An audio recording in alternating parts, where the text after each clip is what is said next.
Hello everyone, I am very glad that you're joining this story. Subscribe, like and comment. Enjoy the story, smile more often. The house was filled with the kind of hushed voices and forced sympathy that always accompanied a wake, people murmuring their condolences as if the weight of the loss hadn't already settled heavily over the room, pressing down on every surface, making the air thick with grief and quiet anticipation. The scent of fading flowers mixed with the lingering aroma of coffee and whiskey, the combination strangely fitting for an event that was as much about tradition as it was about mourning. A delicate balance of remembering the dead while quietly assessing what they had left behind. Sarah sat in the corner of the room, her hands wrapped around a lukewarm cup of coffee she had barely touched, her gaze flickering from one group of distant relatives to another, watching as they exchanged small nods, whispered words, and the occasional glance toward the closed study door where the family lawyer was waiting to read the will. She had expected this day to be difficult, had prepared herself for the weight of saying goodbye to the man who had been more of a father to her than anyone else in her life, but she hadn't expected the undercurrent of tension that ran through the room. Hadn't anticipated the way so many of these people who had barely visited her grandfather in years, were now hovering like vultures, waiting for the moment they could claim a piece of what he had left behind.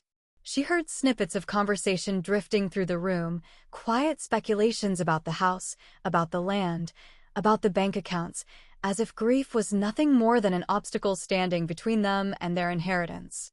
Then, as she sat there, silent and unnoticed, a shadow fell over her, and before she could even turn her head, a familiar voice whispered close to her ear, dripping with arrogance and certainty. "He promised me the house. It's practically mine." Sarah didn't move, didn't react, didn't even glance in his direction, but every muscle in her body tensed, her grip tightening around the ceramic mug as she forced herself to stay still, to stay quiet, to let him keep talking without giving him the satisfaction of a response. Tom, her uncle, had always carried himself with the smugness of a man who believed the world owed him something, a man who had never worked a day in his life without expecting a reward, a man who assumed that because he had been born into this family, everything within it should naturally belong to him. He leaned back slightly, his voice quieter now, but no less self-assured, as if he were sharing a secret with her, something obvious, something inevitable. "He told me years ago," Tom continued, his tone almost casual, as if he were discussing something as simple as the weather, not the fate of the home their grandfather had spent his entire life building. "Said he wanted to keep it in the family, that it should go to someone who would appreciate it, someone who understood what it meant." He chuckled softly, shaking his head as if amused by the very idea of anything else happening, as if the concept of anyone else inheriting the house was nothing more than a ridiculous joke.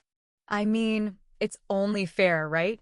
Sarah finally turned her head slightly, just enough to look at him from the corner of her eye, taking in the way he held his glass of whiskey with lazy confidence, the way his expression was so full of certainty that it almost made her want to laugh. The way he was so utterly convinced that nothing could possibly stand between him and what he believed was rightfully his. But she said nothing, just gave him a small, unreadable smile, the kind that was polite enough to be dismissive without giving away anything beneath the surface. Let him bask in his false confidence, she thought to herself. Let him believe in his own delusions for just a little longer. The sound of someone clearing their throat cut through the low murmur of voices, and immediately, the room shifted, all eyes turning toward the center, where a man in a dark suit stood, a thick folder in one hand and a carefully neutral expression on his face. The lawyer. The moment had finally arrived. "Thank you all for coming today," the lawyer began, his voice carrying over the quiet hum of the room, commanding attention without effort. "As you all know, we are gathered here not only to honor the memory of Mr. William Carter, but also to address the matter of his final wishes." Sarah could feel the tension in the air change, the weight of anticipation settling over the group like a heavy fog, the way people adjusted their postures, subtly leaning in just enough to hear every word. Their grief momentarily set aside in favor of curiosity or, in some cases, greed. She stole a glance at Tom, saw the way his jaw tightened slightly, the way his fingers tapped idly against the side of his glass, the only hint of nervousness in an otherwise carefully constructed mask of confidence. As outlined in his legally binding last will and testament, the lawyer continued, flipping open the folder and adjusting his glasses, his gaze scanning the pages before him. Mr. Carter has designated the full extent of his estate, including but not limited to his home, financial assets, and personal belongings, to one individual. Specifically, the person who took the time to visit him every week while the rest of you were too busy. The shift in the room was instantaneous, a ripple of confusion spreading through the gathered family members like a shockwave, quiet murmurs breaking out as people exchanged puzzled glances, some whispering theories under their breath, others turning their eyes toward Tom, expecting to see nothing more than confirmation of what they had all assumed. But Tom's smirk faltered, his confidence flickering for the first time as his eyes darted toward the lawyer, his fingers tightening around his glass, his breath catching ever so slightly as he processed the words. And then, just as he was about to open his mouth, just as he was about to claim what he believed to be his, the lawyer spoke again, his voice clear, unwavering, and final. According to his will, the lawyer announced, pausing just long enough for the weight of his next words to sink in, William Carter has left everything to. The name that followed shattered whatever illusion of certainty had been in the room. And as Sarah turned her head just in time to watch Tom's face twist in confusion and disbelief, she couldn't help but feel the slightest spark of satisfaction in her chest. Because the name the lawyer had just spoken wasn't his. The silence that followed the lawyer's words was unlike anything Sarah had ever experienced, a deep and suffocating quiet that seemed to pull the air from the room, leaving only the weight of unspoken thoughts and barely restrained shock pressing down on every single person present. She could feel the tension crackling around her like electricity, thick and charged, the collective disbelief settling over the gathered family members like a storm cloud about to burst. The sound of someone sharply inhaling, a muttered curse under their breath, the shifting of weight as people turned in their seats, all of it fed into the growing realization that something had just changed in a way that could never be undone. Tom, who had been lounging so smugly only moments ago, straightened in his seat, his fingers tightening around his whiskey glass as if it were the only thing keeping him tethered to reality, his entire body going unnaturally still as his mind processed what he had just heard. The name. Her name. It wasn't his name, not the one he had been so certain would be called, not the one he had spent the last few years assuming was written in ink on that will, sealing his future the way he had always imagined. His lips parted slightly, as if to object, to demand that the lawyer correct what was obviously some kind of mistake, but no words came out, just a shallow breath that did nothing to steady the rising panic in his chest.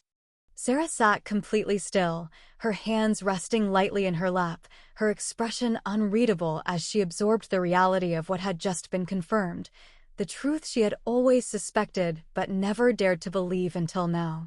She could feel the eyes of the entire room on her, burning with confusion, curiosity, resentment, and in some cases, outright hostility, but she didn't flinch, didn't lower her gaze, didn't give anyone the satisfaction of seeing even the smallest flicker of uncertainty cross her face.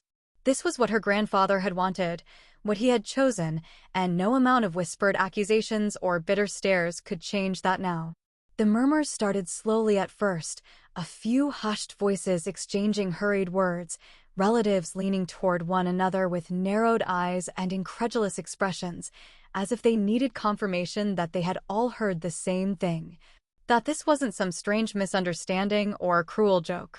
Then the voices grew louder, overlapping, blending together into a wave of disbelief that spread through the room like wildfire, accusations and speculations spilling from the lips of people who had barely spoken to her in years. "That can't be right," someone muttered, shaking their head, their voice thick with skepticism. "He must have been confused," another whispered, their tone edged with doubt and something dangerously close to contempt. "Sarah?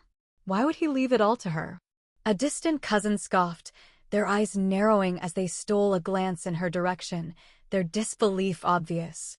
Through it all, Sarah remained perfectly composed, her expression neutral, her breathing even, refusing to let them see anything that could be mistaken for doubt or guilt. She owed no explanations, no justifications, no apologies for being the one her grandfather had trusted, the one he had chosen, the one who had been there when everyone else had found excuses to be absent. But Tom, on the other hand, was anything but composed. His chair scraped loudly against the hardwood floor as he abruptly stood, his face flushed with a mixture of rage and humiliation, his jaw clenched so tightly Sarah thought he might shatter his own teeth. His breath came in sharp, uneven bursts, his hands shaking as he pointed an accusing finger in her direction, his voice cutting through the scattered murmurs with an edge so sharp it could have sliced through glass. "This is bullshit," Tom spat, his voice laced with venom, his disbelief giving way to something far uglier, something that bordered on desperation. "There's no way in hell he did this willingly. He told me the house was mine. He promised me." The lawyer, who had remained calm and unaffected through the growing chaos, simply cleared his throat and adjusted his glasses, his expression betraying no sympathy as he turned another page in the thick stack of legal documents in front of him. "Mr. Carter," the lawyer said, his tone even and professional, "this will was updated less than 6 months ago, with clear legal documentation and video confirmation of Mr. William Carter's wishes. The decision was made without coercion, without external influence, and with full mental clarity." He paused for a moment, letting the weight of those words settle before adding, "Everything is in order, and there are no grounds for dispute." Tom let out a harsh, bitter laugh, shaking his head as if he couldn't believe what he was hearing, as if the very concept of this being a legitimate decision was something his mind refused to process. His grip on the whiskey glass tightened for a moment before he abruptly set it down on the table with a little too much force, the liquid inside sloshing over the rim and pooling around the base. "You must have tricked him," Tom hissed, his eyes locking onto Sarah with a fury she had never seen before, his voice lower now, more dangerous, more personal. "You must have manipulated him into changing the will, into cutting me out, into handing over what was supposed to be mine." Sarah met his glare with a steady gaze, her heartbeat steady, her expression unwavering, refusing to rise to the bait, refusing to let him dictate the terms of this moment. She had expected this reaction, had known the second the lawyer spoke her name that Tom wouldn't take it gracefully, that he would lash out, that he would twist the truth into whatever version of reality best suited his bruised ego. And she had no intention of giving him what he wanted. "You don't have a clue what he wanted," she finally said, her voice quiet but firm, her words landing like a carefully placed strike, controlled and precise. "You were never here to find out." Tom's nostrils flared, his hands clenching into fists at his sides, his body taut with barely restrained fury, but before he could respond, before he could unleash whatever self-serving argument he was preparing, the lawyer spoke again, his voice calm but absolute. "As per Mr. Carter's request, all assets, including the house, financial accounts, and personal belongings, now legally belong to Sarah Carter," the lawyer stated, closing the folder with a decisive thud. "This is final." Tom exhaled sharply, his chest rising and falling with rapid breaths, his shoulders heaving with the weight of his loss, his entire world suddenly unstable, slipping from his grasp faster than he could react. But then, just as Sarah expected, just as she had known he would, he straightened, squared his shoulders, and set his jaw with a determination that reeked of entitlement and desperation. "This isn't over," he muttered, his voice low, his words carrying the promise of a man who refused to accept defeat. "I'll prove it." Sarah didn't respond, didn't react, didn't give him the satisfaction of acknowledgement. She simply sat there, calm, collected, and utterly unshaken, because she knew something he didn't. This wasn't the beginning of his fight. It was the beginning of his downfall. The moment the will had been read, the moment the finality of the decision settled over the room like an undeniable weight, Tom's mind had already begun racing with ways to undo what had just been done, his pride too thick, his entitlement too deeply rooted for him to accept even the possibility that his father had chosen someone else over him. He sat stiffly in his chair, his hands gripping the armrests so tightly his knuckles had turned white, his breath coming in short, uneven bursts as the reality of the situation seeped into his bones like a poison he couldn't shake. He could feel the eyes of the family on him, some watching with quiet pity, others with barely concealed amusement, as if they were already beginning to relish the fact that, for once in his life, he wasn't the one walking away with everything he wanted. But Tom Carter had never been the kind of man to accept defeat, especially not at the hands of someone like Sarah, someone he had dismissed for years, someone he had never once considered a threat until now. His lips curled slightly, his mind already piecing together a plan, already working through the steps he needed to take to make sure this whole mess was reversed, and as he slowly pushed himself up from his chair, he made a silent vow that this fight was only just beginning. The first thing he did was summon every relative he could into the next room, gathering them like soldiers preparing for battle, their faces a mixture of concern, confusion, and, most importantly, willingness to be swayed. He had always been good at turning people against each other when it suited him, had spent years perfecting the art of manipulation, twisting truths just enough to make himself seem like the victim, playing on emotions in a way that left people questioning what they had originally believed. And now, as he paced in front of them, his hands gesturing wildly, his voice thick with anger and disbelief, he fed them exactly what they wanted to hear. "This isn't right," he said, his voice shaking with controlled outrage, his eyes scanning the room, searching for agreement, searching for validation. "We all know my father wasn't in his right mind toward the end. He was old, confused, probably didn't even understand what he was signing. And you're telling me, after everything I've done for this family, after all the years I spent being the one he trusted, that I'm supposed to believe he just, what? Cut me out completely and gave everything to Sarah? Sarah, who barely ever visited, who never cared about the legacy of this family, who probably manipulated him into this." A murmur spread through the small gathering, a few nods, a few concerned glances exchanged between relatives who had never once considered questioning the legitimacy of the will until now. That was the thing about doubt, it didn't have to be based on facts, didn't need proof to take root, only needed the right words spoken in the right tone by someone confident enough to make it sound true. And Tom, with his years of entitlement, with his unwavering belief that the world was meant to bend to his will, was very, very good at making people believe. But Sarah, standing just beyond the doorway, arms crossed, face impassive, knew something he didn't. "That's interesting," she finally said, stepping forward, her voice calm, measured, carrying just enough amusement to chip away at the growing tension in the room. "Because it seems like you're the only one in this family who didn't know that Grandpa updated his will 6 months ago, long before you even realized he was sick." Tom's head snapped toward her, his eyes narrowing, his body tensing like an animal about to pounce, his entire presence vibrating with barely controlled fury. "That's a lie," he snarled, his voice lower now, more dangerous, as if saying it with enough conviction would somehow make it true. "There's no way he would have changed it without talking to me first." The lawyer, who had followed Sarah into the room, calmly adjusted his tie, pulling out a thick manila folder and setting it down on the table with deliberate precision, his movements slow, deliberate, the weight of what was inside already suffocating the room before he had even opened it. He flipped the folder open, revealing pages upon pages of signed legal documents, notarized statements, and, most importantly, a USB drive resting neatly in the center, its presence carrying a significance that everyone in the room felt before a single word was spoken. "This," the lawyer said, his voice steady, firm, allowing no room for argument, "is an official video recording of William Carter himself, taken at the time of the will's amendment, in which he clearly outlines his reasons for making Sarah his sole heir." The recording was done in the presence of legal professionals, with full mental competency evaluations conducted before and after. This decision was not coerced, not influenced, and not rushed. It was deliberate.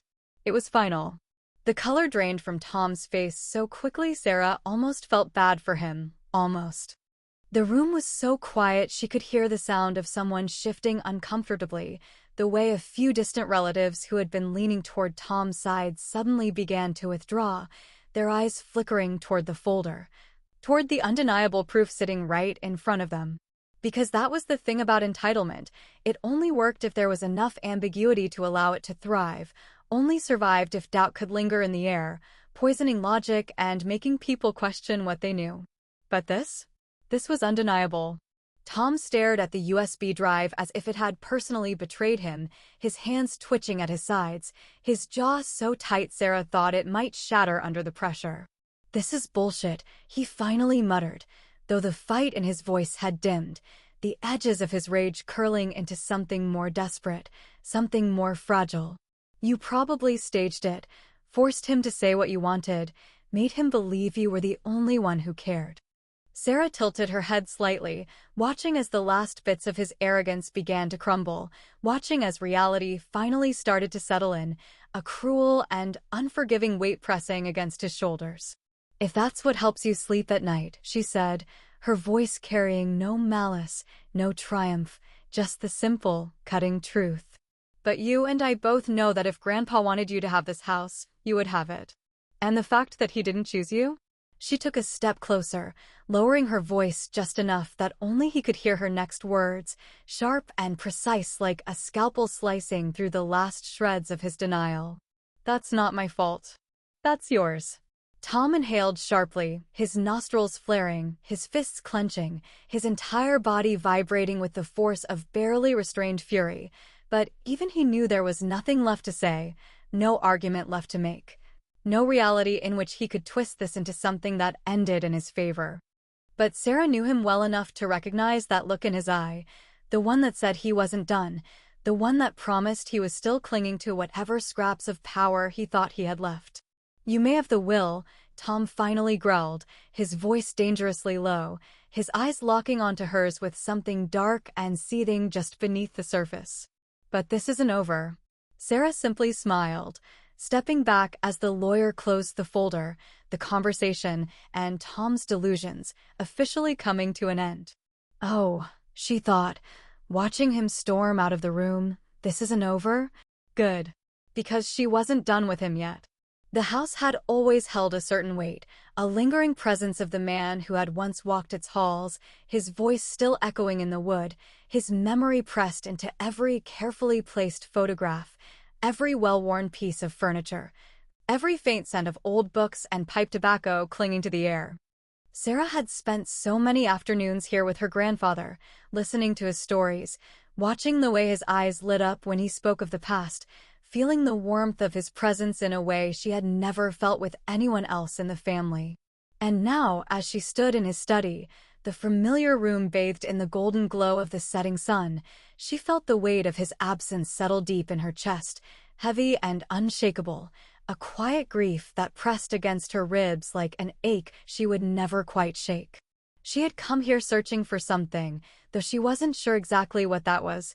Answers, clarity, maybe just a piece of him to hold on to for a little while longer. The will had been read, the decision finalized, but the lingering doubt in the air, the whispers of manipulation and deceit, the accusations Tom had thrown her way, had left something unsettled in her gut, a nagging feeling that there was more to this than anyone had realized. And so she moved through the room with careful hands, running her fingers along the spines of old books, tracing the edges of the desk where her grandfather had spent so many hours writing letters, reviewing documents, keeping records of a life built from nothing. It was in one of the drawers, tucked beneath a stack of yellowed envelopes and carefully folded newspaper clippings, that she found the first letter, its edges worn, the ink slightly faded but still legible, her grandfather's handwriting as familiar as the sound of his voice. She unfolded it carefully, her breath catching slightly as her eyes scanned the words, the carefully chosen sentences revealing something she had never expected, something that sent a slow chill creeping down her spine. "Tom came by again today. He needed money, again. Said it was for an investment, a business deal that just needed a little more time, a little more cash to finally take off. He always makes it sound so convincing, always promises he'll pay me back as soon as things turn around, but I know better by now. He never repays, never even tries, just takes and takes and takes until there's nothing left to give. And yet, I can't seem to tell him no. Maybe it's because he's my son. Maybe it's because I keep hoping he'll change, but deep down, I know the truth. He doesn't care about anything but himself. And someday when I'm gone, he's going to try to take whatever he can, not because he needs it, not because he deserves it, but because he believes he's entitled to it. But I won't let that happen. Not again. Sarah swallowed hard, her fingers tightening around the paper as she exhaled slowly, the words settling into her bones, confirming what she had always suspected but never had the proof to say out loud. Her grandfather had known exactly what kind of man Tom was, had seen through the lies, the charm, the carefully constructed stories, had recognized the pattern of manipulation long before anyone else had. And more than that, he had made the conscious choice to stop it, to put an end to the cycle before it could destroy what he had spent his entire life building. She set the letter aside carefully, her hands moving through the rest of the drawer with renewed urgency, pulling out more notes, more records, more pieces of a story that had been hidden for far too long. There were old checks, all written to Tom, each one accompanied by a brief note. Rent paid again. No repayment received. Loaned for emergency repairs. No response. Paid off credit card balance. Promised to return the money. Never did. And then, beneath it all, the final piece, the one that made her stomach drop, the one that confirmed just how deep this had gone. A document, handwritten, dated nearly a decade earlier, titled simply, Outstanding Debt, Tom Carter. Her grandfather had written it all down, every dollar borrowed, every lie told, every broken promise, a full account of the money Tom had taken over the years, a running tally that amounted to more than Sarah could have ever imagined. Tens of thousands, spread across decades, disguised as gifts, loans, urgent needs that were never met, debts that had never been repaid. Her breath came a little faster now, her fingers shaking slightly as she turned the pages, seeing the annotations her grandfather had made in the margins, notes of frustration, of resignation, of a man who had finally come to terms with the fact that his own son would never stop using him, would never see him as anything more than a source of money and security. And at the very bottom, written in bold, underlined letters, a final statement that made Sarah's heart clench in her chest. Tom Carter is not to inherit the house. He has already taken more than enough. She let out a slow breath, her mind racing as she pieced it all together, the final puzzle snapping into place with a clarity that left no room for doubt.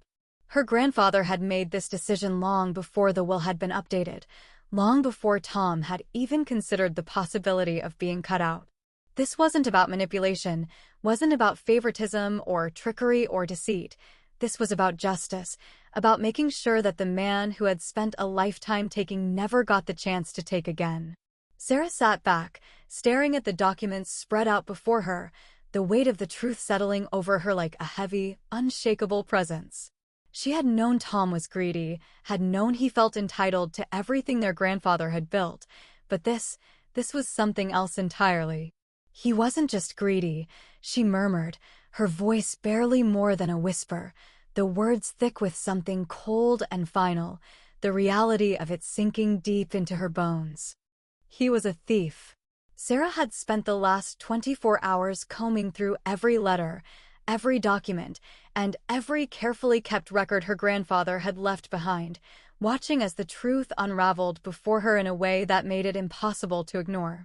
Every dollar borrowed, every promise broken, every desperate attempt to help a son who had never once intended to pay back what he had taken, it was all there in black and white, undeniable proof that Tom had never been the rightful heir to anything, let alone the house he had so arrogantly claimed as his own.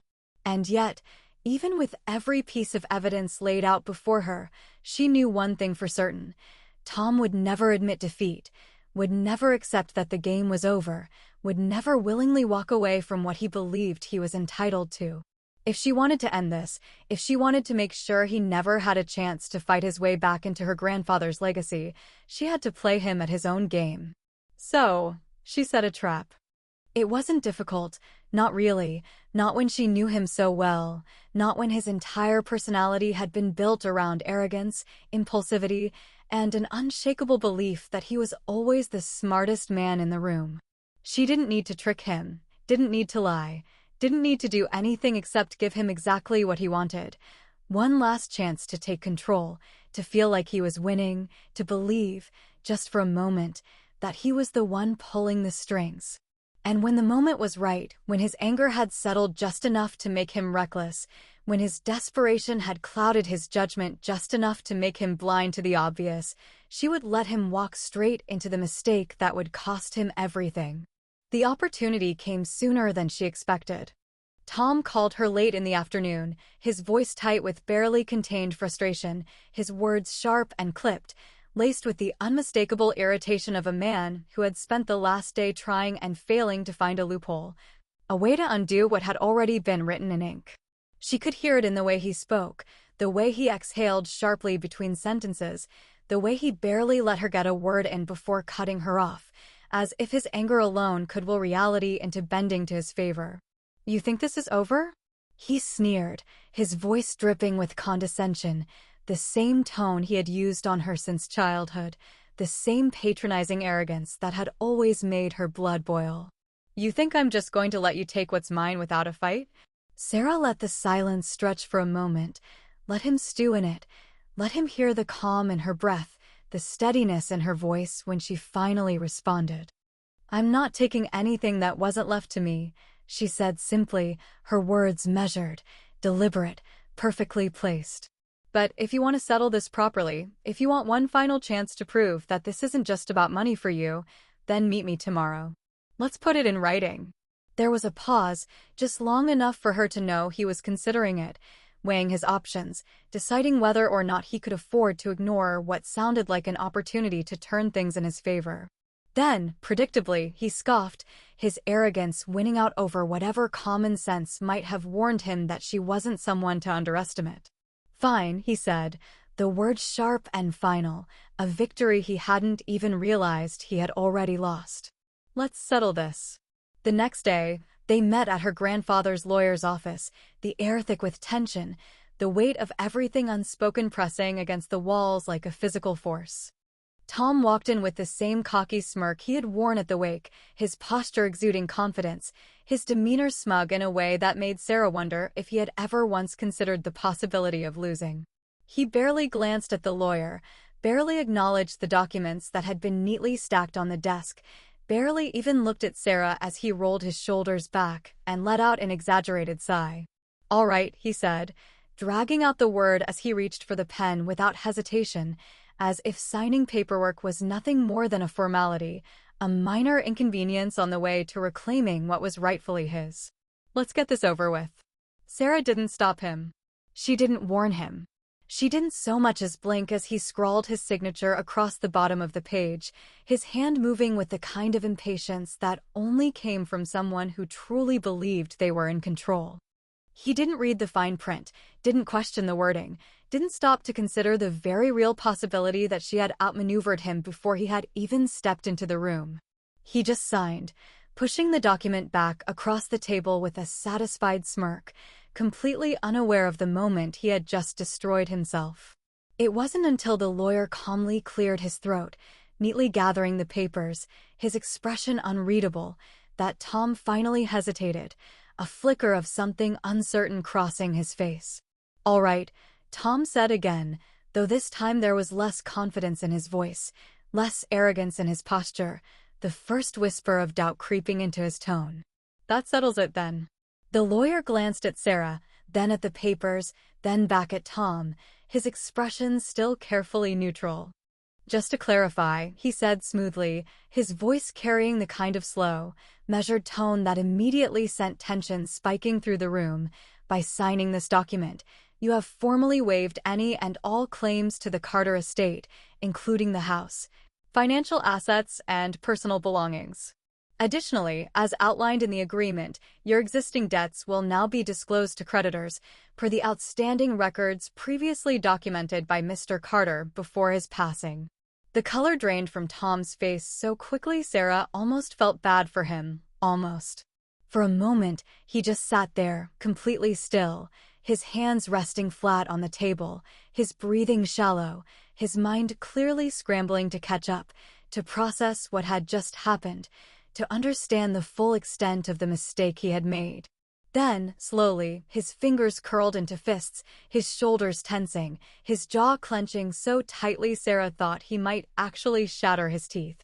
His voice, when he finally spoke, was barely more than a whisper, thick with disbelief, with barely restrained fury, with the sheer weight of the realization crashing down on him all at once.